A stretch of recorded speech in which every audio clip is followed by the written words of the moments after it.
ro sukun yang sebelumnya didahului huruf yang berharakat fathah. Nah, itu yang kedua. Ya, oke, kita lanjut yang ketiga. Yang ketiga adalah ketika ro sukun yang sebelumnya sukun. Nah, ada ro sukun, lalu kemudian sebelum huruf ro sukun ini ada huruf yang sukun lagi. Bagaimana tuh cara bacanya? Ada yang tahu nggak? Coba saya pengen tahu. Ada yang jawab satu mungkin. Ro sukun. Sebelumnya ada huruf sukun lagi. Gimana itu cara bacanya? Mau tafhim atau tarqiq atau tarqiq atau tafhim atau boleh dua-duanya?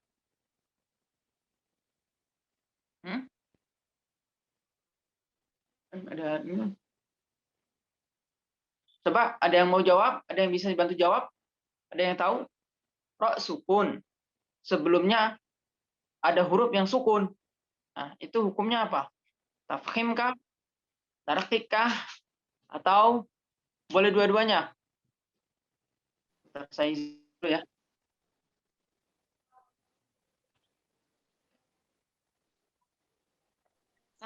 Saya bukan. Dengan siapa? Dengan mana?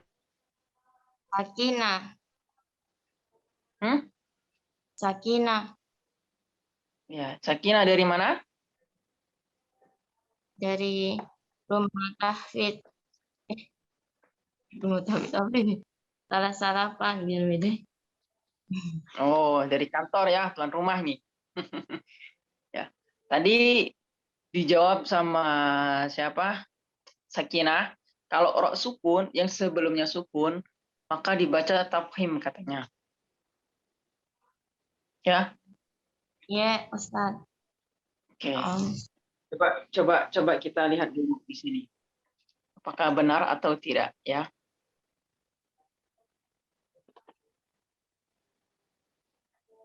Oke. Jawabannya mendekati benar. Karena saya cuma menanya ro sukun yang sebelumnya ada huruf yang berharakat sukun, maka dibaca apa? Ya. Kita tidak langsung bisa jawab itu tafkhim atau tidak bisa langsung jawab itu tarqiq. Kita lihat dulu dari sebelumnya huruf itu ada huruf yang berharakat apa lagi? Ro sukun sebelumnya huruf sukun. Maka dilihat nih dari dua huruf sebelum ro sukun ini apakah berharakat fathah atau kasroh. Kalau fathah maka kita baca tafkhim. Tapi kalau kasroh maka kita baca tarqiq. Ya, jadi kita harus melihat kondisi roknya ini. Ketika rok sukun, ya, sebelumnya ada huruf mati, huruf sukun juga. Nah, sebelumnya ada huruf yang berharakat fathah, maka itu dibaca tafkhim.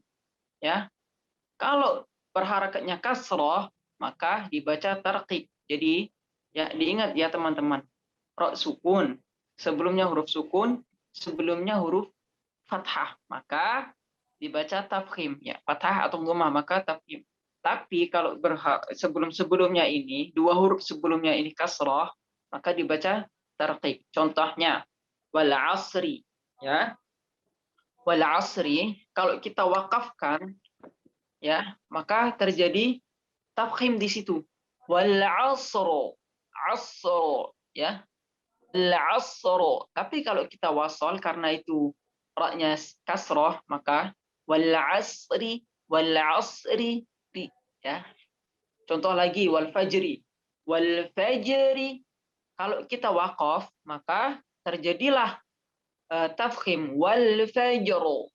Tapi kalau kita nyambung maka tipis. Wal fajri wa layalin ashru. Ya. Paham ya teman-teman ya? Jadi ketika ro sukun sebelumnya huruf sukun kita lihat dulu atau kasroh. Kalau fathah atau dhammah maka dibaca tafkhim, kasroh dibaca tarqiq. Oke, semoga teman-teman paham semua. Contohnya tadi wal asr, wal fajr, wal layalin ashr, ya. Oke. Sekarang huruf ra ya tadi kan yang keempat nih. Huruf ra yang berharakat dhammah ya. Contohnya innal ladzina kafaru. Kira teman-teman udah paham kalau ra berharakat dhammah. Innal ladzina kafaru sawa'un 'alaihim. Innal ladzina kafaru. Ru di sini ra-nya berharakat dhammah, maka dibaca tafkhim. Oke, alhamdulillah. Ya, 1 2 3 4 tadi sudah selesai. Nah, sekarang yang kelima, ya, yang kelima. Ketika ra sukun sebelumnya ada huruf yang berharakat dhammah, ya. Contohnya tadi Quran, ya. Syahrul Ramadan alladzi unzila fihi al-Qur'an. Ya. Quran. Quran, bukan Quran, bukan tipis tapi tebal. Quran, ya. Ra sukun yang sebelumnya ada dhammah. Jadi sama konsepnya kayak fathah, ya. Sama konsepnya kayak fathah, tinggal diganti doang. Ya, kalau ra sukun sebelumnya ada huruf yang berharakat dhammah maka dibaca tafkhim. Oke. Kita masuk yang selanjutnya, yang keenam ya. Yang keenam sama konsepnya kayak tadi. Ya, ra sukun, sebelumnya dhammah, maka ini dibaca tafkhim. Contohnya wal 'asr innal insana lafi khusr, ya, khusr.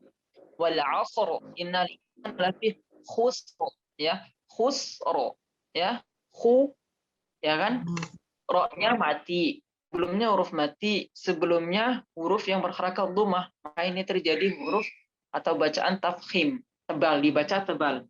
Khusr, ya. Oke, itu yang keenam. Nah, sekarang kita melanjut ke 7 dan yang 8. Dua terakhir daripada tafkhim. Oke, kita bahas semuanya tafkhim ya, nggak ada yang tarkik ya. Yang tarkik insyaallah. Oke. Nah, poin ke-7 ya. Poin ke-7, jika ada ra sukun yang sebelumnya ada huruf hamzah wasal, maka dibaca tafkhim. Oke, ya. Ingat, ra sukun yang sebelumnya didahului hamzah wasal, ya.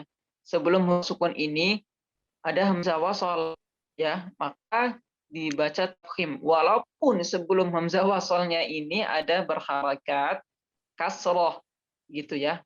Walaupun berharakat kasroh, selagi itu hamzah wasal, maka ra ini akan dibaca tebal. Nah, pertanyaannya, hamzah wasal itu seperti apa, ya kan?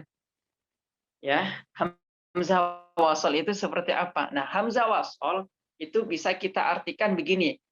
Hamzah yang ada di tengah-tengah, gitu ya. Tengah ketika sebuah kalimat, gitu ya. Dan hamzah wasal ini ketika dia di tengah, maka dia tak terbaca, hilang, seakan nggak ada hamzah. Tapi ketika dia di awal kalimat, dijadikan awal kalimat, maka ya hamzah wasal ini akan menjadikan harakat. Ya, contohnya kita ambil di surat Al-Fajr. Ya. Ya ayyatuhan nafsul mutmainnah irji'i, ya, irji'i. Mungkin teman-teman bisa buka mushafnya, ya, Al-Qur'an. Yang coba minta tolong ya, mushaf. Ya. Buka Al-Qur'annya. Ya, saya bukakan yang sebelah. Ya. Kita buka surat Al-Fajr, ayatnya saya lupa ayatnya. Pokoknya halaman sebelah kiri paling atas.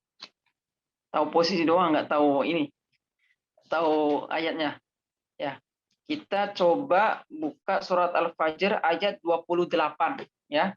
Di situ ada hamzah. Nih, teman-teman perlu ketahui bahwa di situ bukan alif ya, tapi itu hamzah. Jadi kita harus bisa membedakan mana alif, mana hamzah. Nah, ketika ada ra sukun yang sebelumnya ada hamzah wasal, ya, maka harus dibaca tafkhim. Walaupun itu hamzah wasalnya mungkin berharakat kasroh. Ya, pertanyaannya tadi kan hamzah wasal seperti apa? Hamzah wasal itu cirinya ketika di tengah dia tidak terbaca. ketika di awal dia terbaca, ya. Ketika di tengah dia tuh hilang, seakan nggak ada gitu. Tapi ketika dia dijadikan di awal kalimat, maka dia akan berharakat atau hidup, ya. Contohnya tadi di surat Al-Fajr, ya. Ya ayyatuhan nafsul mutmainnah irji'i, secara ya, secara apa, mungkin tulisan gitu ya, atau apa ya, rok sukun sebelumnya kasroh, maka kan harusnya tarkik, ya kan? Rok sukun sebelumnya kasroh harusnya tarkik. Tapi kenapa dibaca tafkhim? Karena ada hamzah wasalnya di situ. Ya, irji'i. I, hamzah wasalnya berharakat kasroh. I, ya. Harusnya kan tarkik. Tapi kenapa tebal? Karena di situ ada hamzah wasal. Lah kenapa sebabnya? Ya Allah alam, memang dari sananya begitu. Dari Allah menurunkan Al-Qur'an, ya, dengan ayat-ayatnya, bacaannya sudah seperti ini, gitu ya. Jadi bacanya irji'i, ya. Irji'i, bukan irji'i. Bukan bukan tipis tapi tebal. Irji'i ila rabbiki radiyatan mardiyah. Oke, paham ya? Oke, semoga paham. Ingat, poin ketujuh, ra sukun yang sebelumnya ada hamzah wasal maka dibaca tafkhim. Ya, walaupun hamzah wasal itu, ya, berharakat kasrah misalkan. Contoh lain misalkan di surat Al-Maidah, ayatnya saya lupa, bentar saya bukakan. Di surat Al-Maidah ayat nah, ayat 106. Surat Al-Maidah ayat 106. Mungkin teman-teman bisa buka nanti ya. Al-Maidah ayat 106. Nah, di sini kalimat ini rotabetum. Ini rotabetum. Di situ dibaca tebal, bukan ini rotabetum, tapi ini rotabetum. Ini rotabetum. Karena ya ada hamzah wasal sebelum ro sukun ini. Kuncinya gitu aja. Ro sukun sebelumnya ada hamzah wasal, maka tafkhim. Oke, semoga paham. Yang terakhir, yang poin ke-8. Ya. Ro sukun yang setelahnya ada huruf isti'la, maka dibaca tafkhim. Ya, ingat. Dan dengan kata setelah huruf isti'lanya ini dalam satu kalimat atau dalam satu kata, jangan pisah kata atau beda kalimat, ya. Kalau beda kalimat lain lagi itu, ya. Ingat. Poin ke-8, poin terakhir.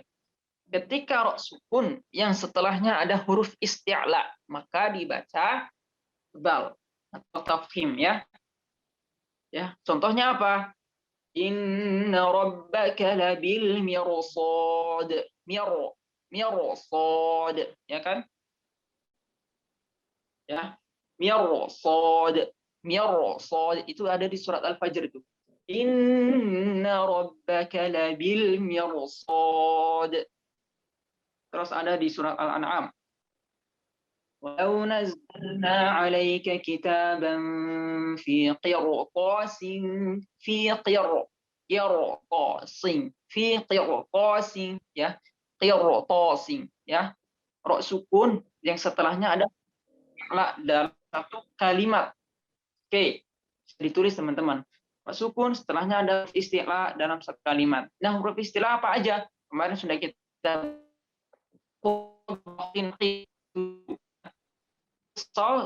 Oke, semoga teman-teman ingat ya. Dah, sampai sini dulu tafkhim dulu, tarkik sama yang tafkhim dan tarkik nanti kita lanjutkan. Saya ingin sampai sini teman-teman paham ya, biar nggak bingung nanti kalau banyak-banyak. Oke, sampai sini ada yang kebingungan nggak? Ada yang mau ditanyakan nggak? Sampai tafkhim ini, masih bab tafkhim. Atau saya ulangi sedikit ya, saya ulangi sedikit bahwa kondisi ro dibaca tafkhim itu ada 8. Ya, yang pertama ro fathah. Yang kedua ro sukun yang sebelumnya fathah. Yang ketiga ro sukun sebelumnya sukun yang sebelumnya fathah. Itu yang ketiga. Yang keempat ro dhammah. Oke. Yang kelima ro sukun yang sebelumnya ada huruf yang berharakat dhammah, ya. Yang ke berapa sih? Yang keenam, ra sukun yang sebelumnya sukun, yang sebelumnya dhammah. Ini yang keenam. Oke.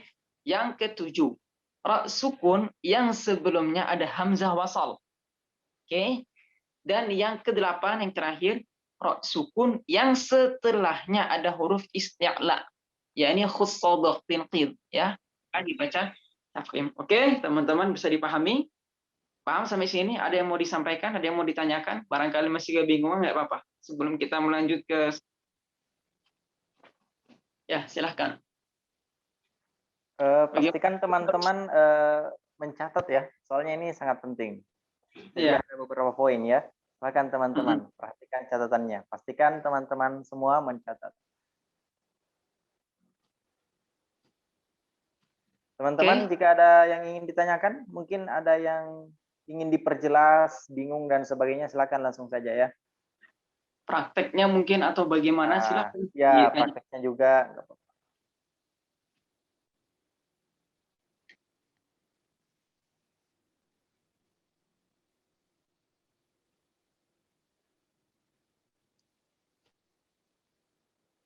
Nah, gimana teman-teman? Tadi ada berapa poin Ustadz ya? Saya lupa.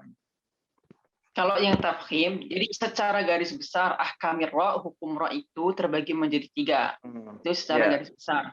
Ada tafkhim, ada tarqiq, dan ada tafkhim juga tarqiq. Jadi maksudnya bisa baca tafkhim atau bisa baca tarqiq.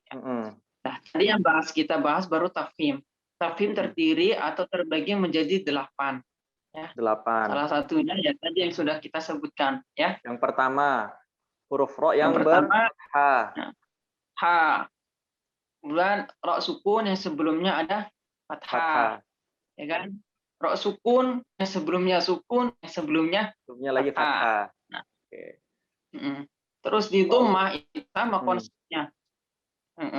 Jadi ra mah, ya kan? Lalu kemudian poin selanjutnya ra sukun yang sebelumnya dhammah. Oke. Lalu ra sukun yang sebelumnya sukun, yang sebelumnya dhammah. Oke.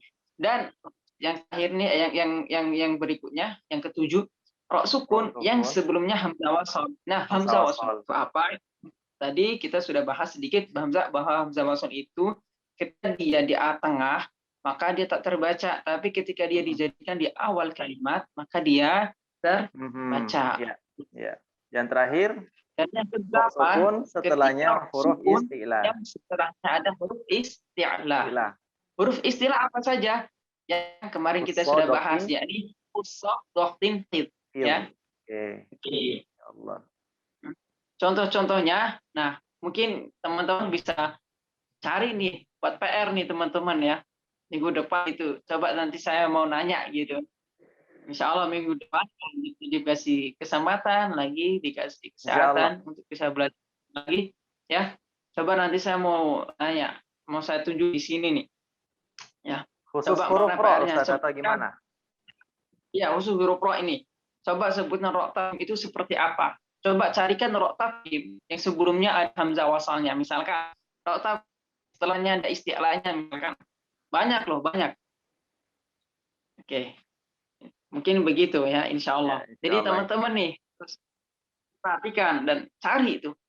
Dan dipraktekkan. Oke? Dipraktekkan. Sampai sini ada yang ingin ditanyakan? Silakan teman-teman yang lain, peserta maupun santri, silakan bertanya. Biasanya sih terkait praktik huruf ra yang tafkhim. Nah, silakan kalau ada yang mau konsultasi. Ustadz Afwan, lidah saya tuh kayak gini. Silahkan. Lidah saya miring-miring. Nah. Ya. Dan huruf ra nggak boleh monyong kalau bukan dhamma, Ustadz ya. Ya, betul. Saya tegaskan lagi bahwa harfur ra ya itu makhrajnya di lidah. Kemarin mana coba? Ujung lidah bagian bawah dengan gusi atas ya, atau gigi seri atas. Ya. Torof lisan ya fi dhahrihi ya. Ya apa? Kalau di matanya itu wara yudanihi li. dengan atas, kemudian itu dikasih celah sedikit agar Ada satu. Tapi di pasar di sana. Siapa ini? Mau diikut dulu. Ya. Ya, itu huruf ra. Nah, jadi cukup lidah aja ya yang bergerak, maksudnya yang bekerja gitu. Adapun bibir itu gerak-gerak dikit ya, itu refleks daripada tarikan itu. Namun tidak dimajukan juga. Oh, gitu misalkan. Bismillahirrahmanirrahim ya. Biasa aja. Bismillahirrahmanirrahim. Arro. Tidak lagi kalau roknya ini berharokat domah, maka maju. Harus maju. Oke. Paham ya teman-teman ya? Kita mau lanjut atau bagaimana ini? Kalau sudah Sepertinya paham. kita fokus di hukum ro aja dulu ini malam Ustaz. Teman-teman silahkan bertanya. Atau mau diuji Ustadz? Boleh nih. Ya. Saya bisa bertanya Ustaz. Oh, boleh, silahkan tafadhol. Dengan apa dan dari mana? Ya, oke baik. Bismillah. Terima kasih sebelumnya. Perkenalkan saya Hayati Indaya Putri dari Makassar. Saya mau bertanya tentang ini ro tafkim yang di poin ke-7. Itu kan ro ketika ada ro sukun yang sebelumnya ada huruf hamzah wasal. Itu dibaca tafkim. Kan tadi Ustadz kasih contoh di Quran surah Al-Maidah ayat 106. Yang apa? Ini roh tabatum. Ini roh dibaca tebal. Itu kan dibaca tebal Ustadz. Itu kan maksudnya apa? Sebelum rohnya itu kan ada huruf nun. Nah, huruf hamzah wasal itu kan ada di sebelum huruf nun. Jadi bagaimana sebenarnya itu Ustadz? Apa letaknya? Berapa huruf sebenarnya dari huruf ro itu hamzah wasalnya? Kan itu kan sebelumnya huruf ro itu kan ada huruf nun. Bukan langsung hamzah wasalnya di situ. Sebelum huruf coba lihat, perhatikan kembali. Sebelum huruf ro sukun itu langsung ada hamzah wasal di situ. Ya, baru setelah nun baru setelah hamzah wasal ada nun, dan sebelumnya ada hamzah lagi, dan itu hamzah muqatta'ah, hamzah yang bukan hamzah wasal. Oh iya. Coba perhatikan kembali. Iya, ya Ustaz.